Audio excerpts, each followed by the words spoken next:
ಎಲ್ರಿಗೂ ನಮಸ್ಕಾರ. ನಾನು ಈ ವಿಡಿಯೋದಲ್ಲಿ ದ್ವಿತೀಯ PUC ಕನ್ನಡದಲ್ಲಿ ಬರುವಂಥ ಗದ್ಯ ಭಾಗದಲ್ಲಿ ಪ್ರಥಮ ಪಾಠ ಮುಟ್ಟಿಸಿಕೊಂಡವನು ಇದನ್ನು ಬರೆದವರು ಪಿ ಲಂಕೇಶ್ ಬಗ್ಗೆ ನಾವೆಲ್ಲ ತಿಳ್ಕೊಂಡಿದ್ದೀವಿ. ಅವ್ರ ಬಗ್ಗೆ ಲೇಖಕರ ಪರಿಚಯವನ್ನು ಸಹ ನಾವು ಮಾಡ್ಕೊಳ್ಳೋಣ. ಅದಕ್ಕಿಂತ ಮುನ್ನ ನಮ್ಮ ಯೂಟ್ಯೂಬ್ ಚಾನಲ್ ವಿಜು ಸ್ಮಾರ್ಟ್ 19ನ ಸಬ್ಸ್ಕ್ರೈಬ್ ಮಾಡ್ಕೊಳ್ಳಿ. ಇದರಿಂದ ಹೆಚ್ಚಿನ ನೋಟಿಫಿಕೇಶನ್ ನಿಮಗೆ ಬಂದು ವಿಡಿಯೋಗಳನ್ನ ಹಾಕೋಕ್ಕೆ ನಮಗೆ ಸಹಾಯಕವಾಗ್ತದೆ. ಬನ್ನಿ ವಿಡಿಯೋನ ಸ್ಟಾರ್ಟ್ ಮಾಡೋಣ. ಲೇಖಕರ ಪರಿಚಯ ಮುಟ್ಟಿಸಿಕೊಂಡವನು. ಲೇಖಕರ ಪರಿಚಯ ಪಿ ಲಂಕೇಶ್ 1935-2000 ನವ್ಯ ಸಾಹಿತ್ಯದ ಪ್ರಮುಖ ಲೇಖಕರಲ್ಲಿ ಒಬ್ಬರು. ಪಿ ಲಂಕೇಶ್ ಕನ್ನಡ ಕಥಾ ಸಾಹಿತ್ಯಕ್ಕೆ ಹೊಸ ಆಯಾಮವನ್ನು ನೀಡಿದವರು. ಹುಟ್ಟೂರು ಶಿವಮೊಗ್ಗ ಸಮೀಪದ ಕೊನಗವಳ್ಳಿ ಗ್ರಾಮ. ಹಲವು ವರ್ಷಗಳ ಕಾಲ ಇಂಗ್ಲಿಷ್ ಪ್ರಾಧ್ಯಾಪಕರಾಗಿ ಸೇವೆ ಸಲ್ಲಿಸಿ ಅನಂತರ ಆ ವೃತ್ತಿಯನ್ನು ತ್ಯಜಿಸಿ ತಮ್ಮ ಹೆಸರಿನಲ್ಲಿ ಲಂಕೇಶ್ ಪತ್ರಿಕೆ ಎಂಬ ವಾರ ಪತ್ರಿಕೆಯನ್ನು ಆರಂಭಿಸಿ ಕನ್ನಡ ನಾಡಿನ ಜಾಣೆಯರ ಮನಸ್ಸಿಗೆ ಲಗ್ಗೆ ಇಟ್ಟವರು. ಲಂಕೇಶ್ ಬರೆದ ಕೃತಿಗಳು ಹಲವಾರು. ಅವುಗಳೆಂದರೆ ಕೆರೆ ನೀರನ್ನು ಕೆರೆ ಚೆಲ್ಲಿ, ನಾನಲ್ಲ, ಉಮಾಪತಿಯ ಸ್ಕಾಲರ್ಶಿಪ್, ಕಲ್ಲು ಕರಗುವ ಸಮಯ ಮತ್ತು ಇತರ ಕಥೆಗಳು. ಉಲ್ಲಂಘನೆ, ಮಂಜು ಕವಿದ ಸಂಜೆ, ಮೊದಲಾದ ಕವನ ಸಂಕಲನಗಳನ್ನು ಪ್ರಕಟಿಸಿದ್ದಾರೆ. ನಾಟಕ ಕ್ಷೇತ್ರದಲ್ಲಿ ವಿಶೇಷವಾಗಿ ಕೆಲಸ ಮಾಡಿದ ಲಂಕೇಶ್ ಅವರು ಟಿ ಪ್ರಸನ್ನನ ಗೃಹಸ್ಥಾಶ್ರಮ, ನನ್ನ ತಂಗಿಗೊಂದು ಗಂಡು ಕೊಡಿ, ತೆರೆಗಳು, ಸಂಕ್ರಾಂತಿ, ಗುಣಮುಖ ಮೊದಲಾದ ನಾಟಕಗಳು ರಂಗಾಸಕ್ತರ ಗಮನ ಸೆಳೆದಿವೆ. ಹುಳಿಮಾವಿನ ಮರ ಇವರ ಆತ್ಮಕಥನ ಅಂದ್ರೆ ಆನ್ ಆಟೋಬಯೋಗ್ರಫಿ.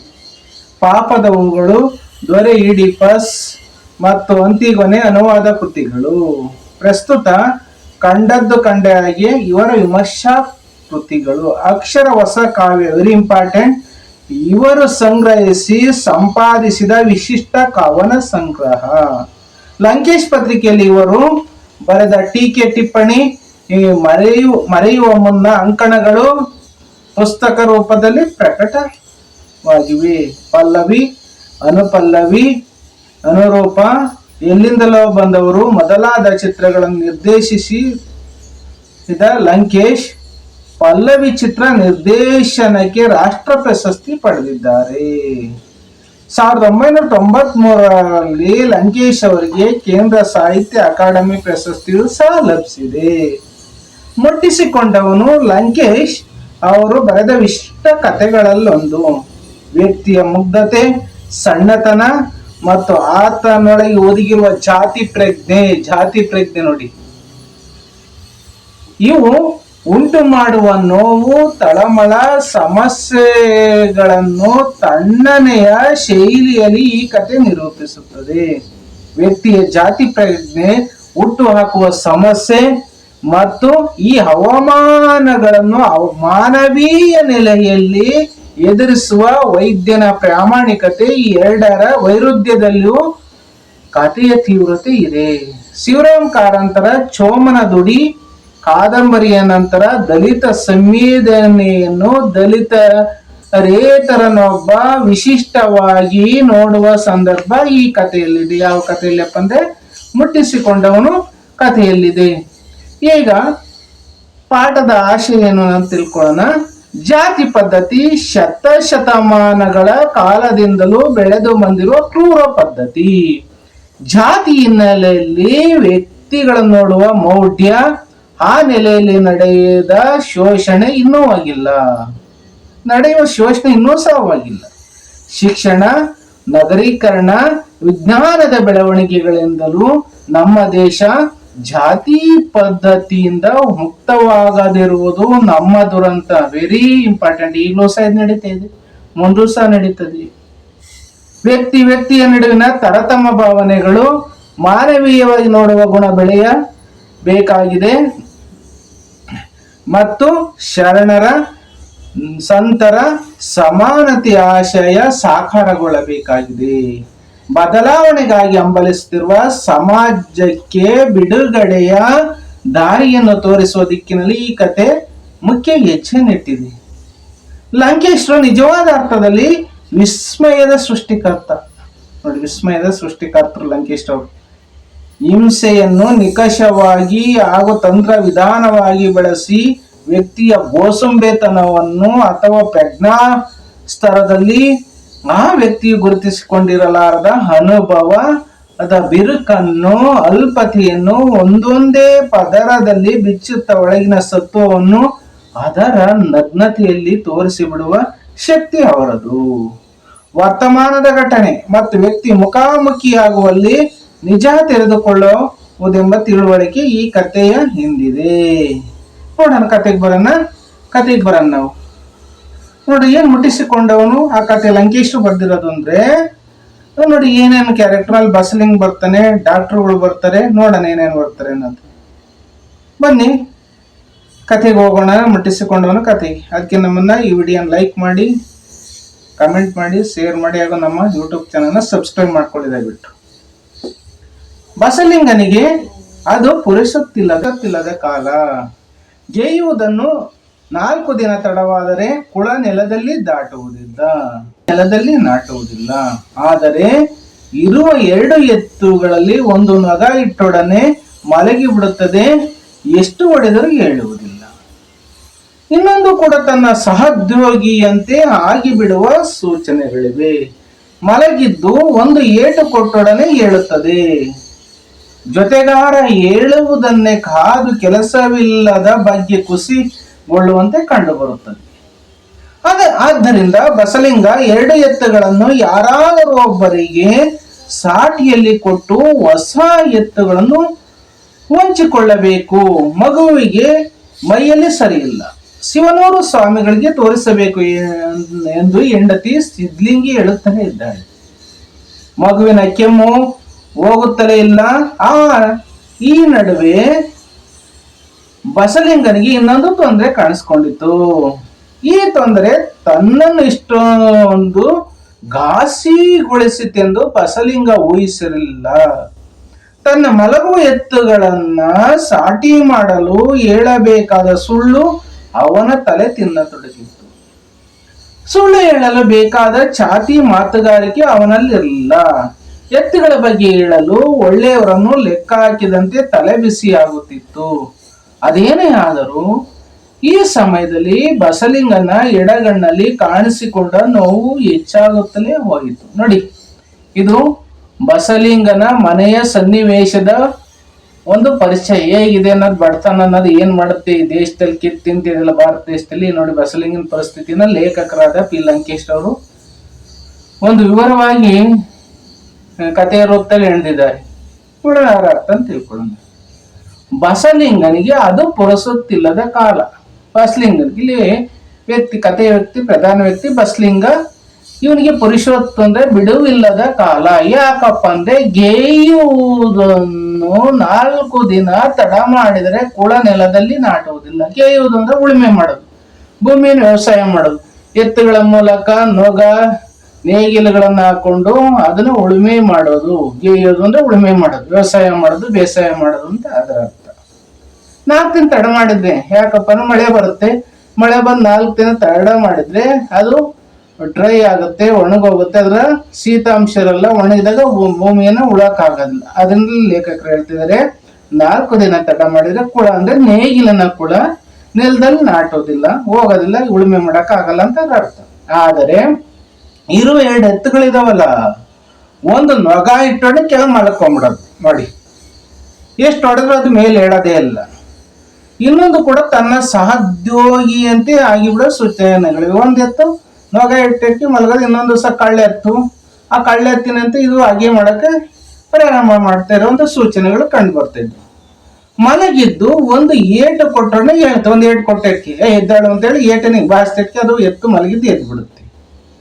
ಜೊತೆಗಾರ ಹೇಳುವುದನ್ನು ಕಾದು ಕೆಲಸವಿಲ್ಲದೆ ಬಗ್ಗೆ ಖುಷಿಗೊಳ್ಳುವಂತೆ ಕಂಡು ಬರುತ್ತೆ. ನೋಡಿ, ನಾವು ಇದ್ದು 2 ಹೊಸ ಎತ್ತುಗಳು ನಾವು ಗೀಯಕ್ಕಾಗಲ್ಲ. ನೋಡಿ, ಕಳ್ಳೆತ್ತು ಸುಳ್ಳೆತ್ತು ಇದ್ದಾಗ ಕೆಲಸ ಮಾಡೋಕ್ಕಾಗತ್ತ ಬೇಸಾಯನ? ರೈತ ನೋಡಿ ಸಮಸ್ಯೆ ಹೆಂಗಿರ್ತದೆ ನನ್ಗೆ ಅಲ್ವಾ. ಅದನ್ನ ಹೆಂಗ್ ಕಟ್ಕೊಟ್ಟಿದ್ದಾರೆ ಲಂಕೇಶ್ ಅವರು.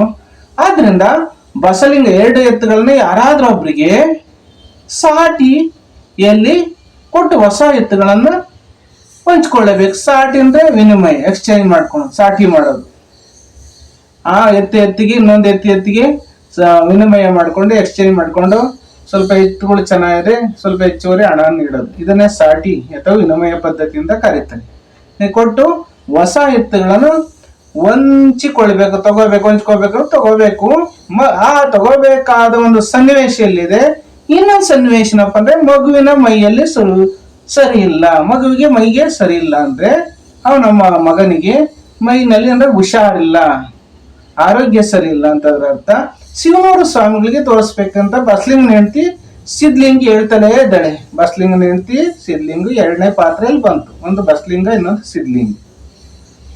ಮಗುವಿಗೆ ಕೆಮ್ಮು ಹೋಗ್ತಲೇ ಇಲ್ಲ. ಈ ನಡುವೆ ಬಸಲಿಂಗನಿಗೆ ಇನ್ನೊಂದು ತೊಂದ್ರೆ, ಟ್ರಬಲ್, ಸಮಸ್ಯೆ ಕಾಣಿಸ್ಕೊಳುತ್ತೆ. ಅದೇನಪ್ಪ ಅಂದ್ರೆ ಕಾಣಿಸ್ಕೊಳುತ್ತೆ, ಈ ತೊಂದ್ರೆ ತನ್ನನ್ನು ಇಷ್ಟೊಂದು ಘಾಸಿಗೊಳಿಸಿ ಇಷ್ಟೊಂದು ತೊಂದ್ರೆ ಮಾಡುತ್ತೆ ಅನ್ನೋದು ಅವನಿಗೆ ಗೊತ್ತಿರ್ಲಿಲ್ಲ. ಗಾಬರಿಗೊಳಿಸುತ್ತೆ ಅನ್ನೋದು ಅವನಿಗೆ, ಘಾಸಿ ಅಂದ್ರೆ ಗಾಬರಿ, ತೊಂದರೆಗಳು ಆಗುತ್ತೆ ಅನ್ನೋದೇ ಗೊತ್ತಿರ್ಲಿಲ್ಲ. ಬಸ್ಲಿಂಗನಿಗೆ ಗೆಸ್ಟ್ ಮಾಡಿರಲಿಲ್ಲ, ಊಹಿಸಿರ್ಲಿಲ್ಲ. ತನ್ನ ಮಲಗುವ ಎತ್ತುಗಳನ್ನು ಸಾಟಿ ಮಾಡಲು ಹೇಳ್ಬೇಕಾದ ಸುಳ್ಳು ಇರುತ್ತಲ್ಲ. ಸಾಟಿ ಅಂದ್ರೆ ಇನ್ನೊಂದ್ ಕಡೆ ಒಂದ್ ಕಡೆ ಟವಲ್ ಇಟ್ಕೊಂಡ್ಬಿಟ್ಟು ಹಿಂಗ್ ಕೈಯಿನ ಟವಲ್ಗಳು ಹಾಕೊಂಡು 1,000, 2,000, 3,000 ಹಿಂಗೆಲ್ಲ ಕೆಲವು ಸಂತೆಗಳಲ್ಲಿ ಮಾರ್ಕೆಟ್ಗಳಲ್ಲಿ ಮಾಡ್ತಾರೆ. ಅದು ಸಹ ಇರ್ಲಿಲ್ಲ. ಹೀಗೆ ಅದು ಸಹ ಇರ್ಲಿಲ್ಲ ಅಂತ ಚಾ ತಿಂದ್ರೆ ಮಾತುಗಾರಿಕೆ ಅವನಲ್ಲಿ ಇರ್ಲಿಲ್ಲ. ನೋಡಿ, ಎಲ್ಲ ಮಾತಿನಲ್ಲೇ ಮಾಡ್ಬಿಡ್ತಾರೆ. ಅಂತ ಮಾತುಗಾರಿಕೆಯೂ ಸಹ ಈ ಬಸಲಿಂಗನಿಗೆ ಇರ್ಲಿಲ್ಲ. ನೋಡಿ, ಆ ಸುಳ್ಳು ಹೇಳ್ಬೇಕ, ಚಾತಿ, ಮಾತುಗಾರಿಕೆ ಯಾವ ಅವನಲ್ಲ. ಎತ್ತುಗಳ ಬಗ್ಗೆ ಹೇಳಲು ಒಳ್ಳೆಯದನ್ನು ಲೆಕ್ಕ ಹಾಕಿದಂತೆ ತಲೆ ಬಿಸಿ ಆಗ್ತಿತ್ತು. ಈ ಎತ್ತುಗಳು ನೋಡಪ್ಪ, ಒಂದು ಕಳ್ಳೆತ್ತು ಇನ್ನೊಂದು ಸುಳ್ಳು ಎತ್ತು, ನಾನು ಹೆಂಗ್ ಮಾರೋಣ, ಇದು ಹೆಂಗ್ ಬದಲಾವಣೆ ಮಾಡ್ಕೊಳ, ಸಾಟಿ ಮಾಡ್ಕೊಳ. ನನ್ನ ಮಾತುಗಾರಿಕೆ ಇಲ್ಲ, ಚಾತುಗಾರಿಕೆ ಇಲ್ಲ, ಎಕ್ಯುಲಿಟಿ ಇಲ್ಲ. ಏನ್ ಮಾಡ್ತಾನ ಪಾಪ, ಅವ್ನ ಮಂಡೆ ಬಿಸಿ ಆಗ್ತೈತೆ, ತಲೆ ಬಿಸಿ ಆಗ್ತಲೆ ನೋವು ಬರ್ತೈತೆ ಅಂದ್ರೆ ಅದ ಅರ್ಥ. ಅದೇನಾದ್ರೂ ಈ ಸಮಯದಲ್ಲಿ ಬಸಲಿಂಗನ ಎಡಗಣ್ಣಲ್ಲಿ ಏನಂದ್ರೆ ಈ ಎಡಗಣ್ಣಲ್ಲಿ ಕಣ್ಣಲ್ಲಿ ನೋವು ಕಾಣಿಸ್ಕೊಂಡಿದ್ದು ನೋವು ಹೆಚ್ಚಾಗ್ತಲೇ ಇದೆ. ನೋಡಿ, ಇಷ್ಟು ಸಮಸ್ಯೆಗಳು ಬಸಲಿಂಗನ ಒಂದು ಕುಟುಂಬದಲ್ಲಿದೆ. ಒಂದು ಕಳ್ಳೆತ್ತು, ಇನ್ನೊಂದು ಸುಳ್ಳೆತ್ತು, ಇನ್ನೊಂದು ಅವನ ಮಗನಿಗೆ ಸರಿಯಾಗಿಲ್ಲ, ಹುಷಾರಿಲ್ಲ, ಆರೋಗ್ಯ ಇಲ್ಲ. ಆಗಿನ ಎತ್ತುಗಳನ್ನು ಮಾರಿ ಸಾಟಿ ವಿನಿಮಯ ಮಾಡ್ಕೊಬೇಕ. ಮಾತುಗಾರಿಕೆ, ಛಲಗಾರಿಕೆ, ಚಾತುಗಾರಿಕೆ ಇವು ಯಾವ್ದು ಅವನಲ್ಲಿ ಇಲ್ಲ. ನೋಡಿ, ಅದಾದ್ಮೇಲೆ ಅದ್ರ ನಂತರ ತನಗೆ ಎಡಗಣ್ಣಿನಲ್ಲಿ ನೋವು ಕಾಣಿಸ್ಕೋತಾ ಇದೆ. ನೋಡಿ, ಏನ್ ಮಾಡ್ಬೇಕು ಪಾಪ ಬಸ್ಲಿಂಗ. ಮುಂದೆ ಏನಾಗುತ್ತೆ ನೋಡೋಣ ಕಥೆಯಲ್ಲಿ. ಮೊದಲು ಅದು ಕಣ್ಣು ಬೇನೆ ಇರಬಹುದೆಂದು ತಿಳಿದ, ಆದರೆ ಕಣ್ಣು ಕೆಂಪಾಗ್ಲಿಲ್ಲ. ಕಣ್ಣಿನ ಸುತ್ತ ನೋವು ಮಾತ್ರ ಹೆಚ್ಚಾಯಿತು. ಈ ನೋವು ಬಲಗಣ್ಣಿನಲ್ಲಿರಲಿಲ್ಲ, ಎಡಗಣ್ಣು ನೋವಿನೊಂದಿಗೆ ಸ್ವಲ್ಪ ಮಂದವಾಗುತ್ತಿದ್ದಂತೆ ಅನಿಸತೊಡಗಿತು. ಹೆದರಿಕೆ ಶುರುವಾಯಿತು. ನಗರ ತನ್ನ ಹಿಂದಿನ ವೈದ್ಯರಿಗೆ ತೋರಿಸಿದ. ಅವರು ನೋವಿನ ವಿವರಗಳನ್ನ ಕೇಳಿ ರೆಪ್ಪೆ ಅಗಲಿಸ್ಬಿಟ್ಟು ಈ ಕಡೆ ರೆಪ್ಪೆ ಅಗಲಿಸ್ಬಿಟ್ಟು ನೋಡಿದ್ರು. ಅವ್ರಿಗೆ ಅರ್ಥವಾಗದಿದ್ರು ಬಸಲಿಂಗನಿಗೆ ಧೈರ್ಯ ತುಂಬಲು ಒಳ್ಳೊಳ್ಳೆಯ ಮಾತನಾಡಿದರು. ತಮ್ಮ ವೈದ್ಯಕೀಯ ಪವಾಡಗಳನ್ನು ವಿವರಿಸಿದರು. ಹಲವು ದಿನ ಲೇಹ ಹಚ್ಚಿಕೊಂಡು ವೈದ್ಯರು ಹೇಳಿದಂತೆ ಬಟ್ಟೆಯ ಕಾವು, ಉಪ್ಪಿನ ಕಾವು ಕೊಟ್ಕೊಂಡ. ಆದ್ರೆ ಕಣ್ಣಿನ ನೋವು ಮತ್ತು ಮಂದಸ್ಥಿತಿ ಕಡಿಮೆ ಆಗ್ಲಿಲ್ಲ. ಹಾಗೆಂದು ಹೇಳಿದರೆ ಹೆಂಡತಿ ಸಿದ್ಲಿಂಗಿ ನಂಬಲಿಲ್ಲ. ಅದು ಆತನ ಕಲ್ಪನೆ ಎಂಬಂತೆ ಮಾತನಾಡಿದಳು. ಬಸ್ಲಿಂಗನ ಸಿಟ್ಟು ಬಂದು ಒಂದು ರೀತಿಯ ಅಸಹಾಯಕತೆ ಶುರುವಾಯಿತು. ನೋವನ್ನು ಸುಮ್ಮನೆ ವಿವರಿಸದೆ ಕೆಲಸದಲ್ಲಿ ತನ್ನ ಕಷ್ಟ ತೋಡಿಕೊಂಡ. ಉಳಿದಿರುವ ನೆಲ, ಮಗುವಿನ ಕಾಯಿಲೆ ಎಲ್ಲವೂ ಅವನಿಗೆ ಗೌಣವಾಗಿ ಕಾಣತೊಡಗಿದವು. ಯಾರೋ ಒಬ್ಬರು ಸರ್ಕಾರಿ ಆಸ್ಪತ್ರೆಯ ಡಾಕ್ಟರ್ ತಿಮ್ಮಪ್ಪನವರಿಗೆ ತೋರಿಸಲು ಹೇಳಿದರು. ಸರ್ಕಾರಿ ಆಸ್ಪತ್ರೆ ಅಂದ್ರೆ ದಿಕ್ಕು ದಿವಾಳಿ ಇಲ್ಲದವರು ಹೋಗುವ ಜಾಗ ಎಂದು ತಿಳಿದಿದ್ದ ಅವನಿಗೆ ಇದು ಕೊನೆಯ ಪ್ರಯತ್ನವಾಗಿ ಕಾಣಿಸಿತು. ಆದರೆ ಅವನಿಗೆ ತಿಮ್ಮಪ್ಪನ ಬಗ್ಗೆ ಹೇಳಿದ್ದವರು ಧೈರ್ಯ ತುಂಬಿದರು. ಖಾಸಗಿ ವೈದ್ಯರು ಕೂಡ ಎಷ್ಟು ಕೆಟ್ಟವರೆಂದು ವಿವರಿಸಿದರು. ನೋಡಿ, ಇಲ್ಲಿ ಏನಾಗುತ್ತೆ ಇದ್ರ ಅರ್ಥ ತಿಳ್ಕೊಳ್ಳೋಣ. ಮೊದಲು ಅದು ಕಣ್ಣು ಬೇನೆ, ಕಣ್ಣಿನ ಒಂದು ಕಾಯಿಲೆ, ಬೇನೆ ಅಂದ್ರೆ ಕಾಯಿಲೆ ಅಂತ ಇರ್ಬೋದು ಅಂತ ತಿಳ್ಕೊತಾನೆ. ಆದ್ರೆ ಕಣ್ಣು ಕೆಂಪಾಗ್ಲಿಲ್ಲ, ಕಣ್ಣಿನ ಸುತ್ತ ನೋವು ಮಾತ್ರ ಇನ್ನೂ ಜಾಸ್ತಿ ಆಗ್ತಲೇ ಹೋಯ್ತು. ಆ ನೋವು ಬಲಗಣ್ಣಿನಲ್ಲಿರಲಿಲ್ಲ, ನೋವು ಮಾತ್ರ ಎಡಗಣ್ಣಿನಲ್ಲಿ ಮಾತ್ರ ನೋವಿತ್ತು. ಎಡಗಣ್ಣಿನ ನೋವಿನಿಂದ ಸ್ವಲ್ಪ ಮಂದವು, ಕಣ್ಣು ಕಾಣಕ್ ಸ್ವಲ್ಪ ಮಂದವಾಗ್ತಾ ನೋವು ಮಾತ್ರ ಹೆಚ್ಚಾಗುತ್ತೆ, ಅನಿಸತೊಡಗಿತ್ತು. ಹೆದರಿಕೆ ಶುರುವಾಗುತ್ತೆ ಆ ಬಸ್ಲಿಂಗನಿಗೆ. ಹೆದರಿಕೆ ಶುರುವಾದಾಗ ನಗರದ ತನ್ನ ಎಂದಿನ ನನ್ನ ಮಾಮೂಲಿನ ವೈದ್ಯರನ್ನ ಡಾಕ್ಟ್ರಿಗೆ ತೋರಿಸ್ತಾನೆ. ಅವರು ನೋವಿನ ವಿವರಗಳನ್ನೆಲ್ಲ ಕೇಳ್ತಾರೆ. ನಿನಗೇನಪ್ಪ ಬಸ್ಲಿಂಗ, ಏನ್ ನೋವು, ಎಡಗಣ್ಣಲ್ಲಿ ಯಾವ್ಯಾವ ರೀತಿ ನೋವಿದೆ ಅಂತ ಎಲ್ಲ ತಿಳ್ಕೊಂಡು ಕಣ್ಣನ್ನ ಹಿಂಗ ಅಗಲಿಸ್ಬಿಟ್ರೆ, ರೆಪ್ಪೆನ ಅಗಲಿಸ್ತಾರೆ, ನೋಡ್ತಾರೆ. ಅವ್ರಿಗೆ ಅರ್ಥವಾಗಲ್ಲ ಆ ಕಾಯಿಲೆ, ಕಣ್ಣು ಬೇನೆ ಕಾಯಿಲೆ ಆ ವೈದ್ಯನಿಗೆ ಅರ್ಥವಾಗದಿದ್ರು ಸಹ ಬಸಲಿಂಗನಿಗೆ ಧೈರ್ಯ ತುಂಬಲು ಒಳ್ಳೊಳ್ಳೆ ಮಾತುಗಳನ್ನಾಡಿದರು. ನೋಡಿ, ಆ ನೋವು, ಕಣ್ಣು ಬೇನೆ ನೋವು ಅವ್ರಿಗೆ ಅರ್ಥ ಇಲ್ಲ ಡಾಕ್ಟ್ರಿಗೆ. ನೋಡಿ, ಕೆಲವು ಡಾಕ್ಟರ್ಗಳು ಏನ್ ಮಾಡ್ತಾರೆ ಅಂತ ತಿಳ್ಕೊಬೇಕು. ಎಲ್ಲರೂ ಸಹ ವಿದ್ಯಾರ್ಥಿ ಮಿತ್ರರ ಸಹೃದಯರು ನೋಡಿ, ಏನು ಅನ್ನು ಮೆಚ್ಚಕ್ ಒಳ್ಳೊಳ್ಳೆ ಮಾತಾಡ್ತಾರೆ. ತಮ್ಮ ವೈದ್ಯಕೀಯ ಪವಾಡಗಳು ಏನ್ ಬೇಕಾದದು ಅದಕ್ಕೆ ಸಂಬಂಧಪಡದಿರುವಂತ ಟ್ರೀಟ್ಮೆಂಟ್ಗಳು, ಪವಾಡಗಳು, ಚಿಕಿತ್ಸೆನೆಲ್ಲ ನೀಡ್ತಾರೆ, ವಿವರಿಸ್ತಾರೆ. ಹಚ್ಚಿಕೊಳ್ಳಲು ಒಂದು ಲೇಹ ಕೊಡ್ತಾರೆ. ನೋಡಿ, ಲೇಹ ಅಂದ್ರೆ ನೆಕ್ಕಿ ತಿನ್ನು ಔಷಧನ ಕೊಡ್ತಾರೆ ಅಲ್ವಾ. ನೋಡಿ, ಯಾವ್ದೋ ಒಂದು ನೆಕ್ಕಿ ತಿನ್ನು, ಅದು ಕಣ್ಣಿನ ಕಾಯಿಲೆ ಇಲ್ಲಿದೆ, ನೆಕ್ಕಿ ತಿಂದ್ರೆ ಆ ಲೇಹ ಅಂದ್ರೆ ನೆಕ್ಕಿ ತಿನ್ನು ಔಷಧವನ್ನ ತಿಂದ್ರೆ ಅದು ಕಣ್ಣಿನ ಕಾಯಿಲೆ ಹೋಗುತ್ತಾ, ಕಣ್ಣಿನ ಬೇನೆ ಹೋಗುತ್ತಾ? ಖಂಡಿತ ಹೋಗಲ್ಲ. ಹಂಗ ಆ ಡಾಕ್ಟ್ರು ಮಾಡ್ತಾರೆ ಇವಾಗ. ನೋಡಿ, ಆಗ ವೈದ್ಯರು ಹೇಳಿದಂತೆ ಬಟ್ಟೆ ಕಾವು ಕೊಡ್ತಾನೆ ಆ ಕಣ್ಣಿಗೆ. ನೋಡಿ, ಬಟ್ಟೆ ಕಾವು ಕೊಡ್ತಾನೆ, ಉಪ್ಪಿನ ಕಾವು ಕೊಡ್ತಾನೆ. ಕೊಟ್ಕೊಂಡ ಆದ್ರೆ ಕಣ್ಣಿನ ನೋವು ಮಾತ್ರ ಕಡಿಮೆ ಆಗಲ್ಲ, ಅದು ಮಂದಸ್ಥಿತಿ ಕಡಿಮೆ ಆಗಲ್ಲ, ಅದು ಇನ್ನು ನೋವು ಹಾಗೇ ಉಳ್ಕೊಳುತ್ತೆ. ಹಾಗೆಂದು ಹೇಳಿದ ಹೆಂಡತಿ, ಅವ್ನು ಹೇಳ್ತಿದ್ಲಲ್ಲ ಸಿದ್ಲಿಂಗಿ, ಅವ್ಳಿಗೆ ಹೇಳಿದ್ರೆ ಅವಳು ನಂಬದೇ ಇಲ್ಲ. ಅದು ಆತನ ಕಲ್ಪನೆ ಎಂಬಂತೆ ಮಾತಾಡ್ಕೊಳ್ಳ, ನಿನ್ಗೆ ಯಾವ್ದಾವ್ದ ಕಾಯಿಲೆ ಬಿಡಿ, ಏನೇನೋ ಹೇಳ್ತೀನಿ, ನಮ್ಗೆ ಏನೇನೋ ಸುಳ್ಳು ಹೇಳ್ತೀನಿ ಅಂತೇಳಿ ಬಸಲಿಂಗನಿಗೆ ಅವಳು ಸಿದ್ಲಿಂಗಿ ಮೂದಲಿಸಿ ಆ ರೀತಿ ಒಂಥರ ಉದಾಸೀನ ಭಾವನೆಯನ್ನ ಮಾಡ್ತಾಳೆ. ನೋಡಿ, ಏನಾಗುತ್ತೆ ಅನ್ನೋದನ್ನ. ಅದು ಕಷ್ಟ ಬಂದವರಿಗೆ, ರೋಗ ಬಂದವರಿಗೆ ಆ ಕಷ್ಟ ಗೊತ್ತು. ತನ್ನ ಹೆಂಡತಿ ಏನಾರು ಸಹ ಬಸ್ಲಿಂಗನ ಹೆಂಡತಿ ಆ ಬಸ್ಲಿಂಗನಿಗೆ ಉತ್ತಮವಾದ ಚಿಕಿತ್ಸೆಯನ್ನು ಕೊಡಿಸ್ಬೋದಾಯ್ತಲ್ವ. ನೋಡಿ, ಅವಳು ಸಹ ನೆಗ್ಲೆಕ್ಟ್ ಮಾಡ್ತಾಳೆ ಈ ಸನ್ನಿವೇಶದಲ್ಲಿ. ಹೆಂಗಿರುತ್ತೆ ಭಾರತೀಯ ಸಮಾಜದ ಪರಿಸ್ಥಿತಿನ ಪಿ ಲಂಕೇಶ್ ಅವ್ರು ನಮ್ಗೆ ಕಟ್ಕೊಟ್ಟಿದ್ದಾರೆ ನೋಡಿ ಈ ಕಥೆಯಲ್ಲಿ. ಸುಮ್ಮನೆ ಇರಲ್ಲ. ಇನ್ನು ಏನ್ ಮಾಡ್ತಾನ ಅವನಪ್ಪ ಅಂದ್ರೆ, ಕೆಲವರಲ್ಲಿ ತನ್ನ ಆತ್ಮೀಯರ ಹತ್ರ ಹೋಗಿ ತನ್ನ ಕಷ್ಟ ಅಂತ ಹೇಳ್ಕೊತಾನೆ, ತೋಡ್ಕೊಂಡಂದ್ರೆ ಹೇಳ್ಕೊತಾನೆ. ಉಳಿದಿರುವ ನೆಲ, ಮಗುವಿನ ಕಾಯಿಲೆ ಎಲ್ಲವೂ ಅವನಿಗೆ ಗೌಣವಾಗಿ ಕಾಣತೊಡಗಿದವು. ಉಳಿದಿರುವ ನೆಲ ಗೊತ್ತಿಲ್ಲ, ಕಳ್ಳೆತ್ತು ಸುಳ್ಳೆತ್ತು, ಮಗನಿಗೆ ಕಾಯಿಲೆ ಆಗಿದೆ, ಇವೆಲ್ಲವೂ ಸಹ ಅವನಿಗೆ ಗೌಣ ಅಂದ್ರೆ ಕಾಣಿಸೋದೇ ಇಲ್ಲ. ನೋಡಿ, ಅವನಿಗೆ ಕಣ್ಣಿನ ನೋವು, ಕಣ್ಣಿನ ಬಾಧೆ ಜಾಸ್ತಿ ಆಗ್ತದೆ, ಕಣ್ಣಿನ ಬೇನೆ ಅನ್ನೋದು. ಯಾರೋ ಒಬ್ರು ಸರ್ಕಾರಿ ಆಸ್ಪತ್ರೆ ಡಾಕ್ಟರ್ ತಿಮ್ಮಪ್ಪ ಅನ್ನೋರು, ಇಲ್ಲಿ ನಾವೊಂದು ಕ್ಯಾರೆಕ್ಟರ್ ಬಂತು ಪಾತ್ರ, ಡಾಕ್ಟರ್ ತಿಮ್ಮಪ್ಪ.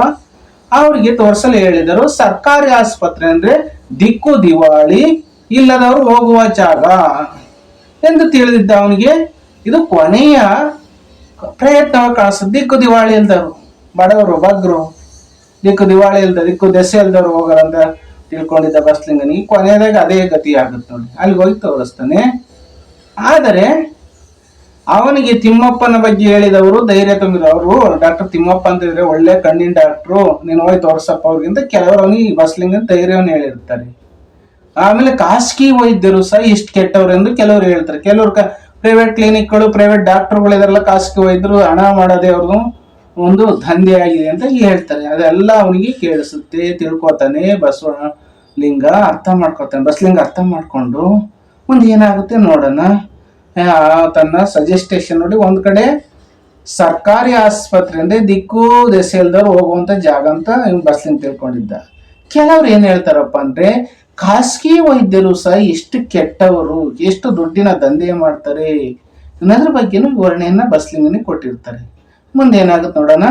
ಡಾಕ್ಟರ್ ತಿಮ್ಮಪ್ಪ ಬಿಡುವಿಲ್ಲದ ವೈದ್ಯರು.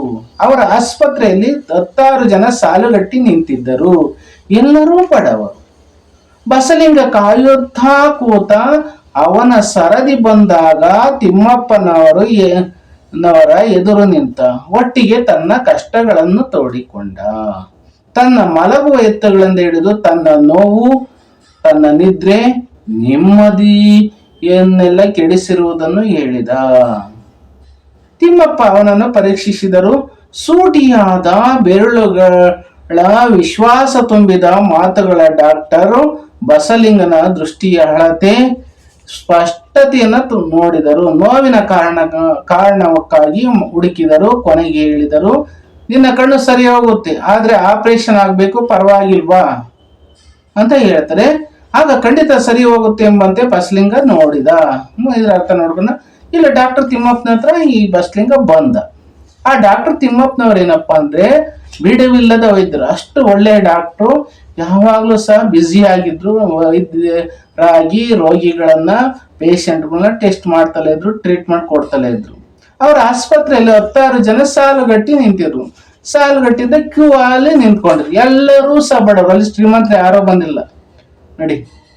ಕ್ಯೂ ಅಲ್ಲಿ ನಿಂತಿದ್ದಾರೆ ಸಾಲುಗಟ್ಕೊಂಡು. ಅಲ್ಲೆಲ್ಲ ನಿಂತಿರೋರು ಸಹ ಒಂದು ಬಡವರು ಬಂದಿದ್ದಾರೆ ನೋಡಿ. ಬಡವರು ಬಂದಿದ್ದಾರೆ.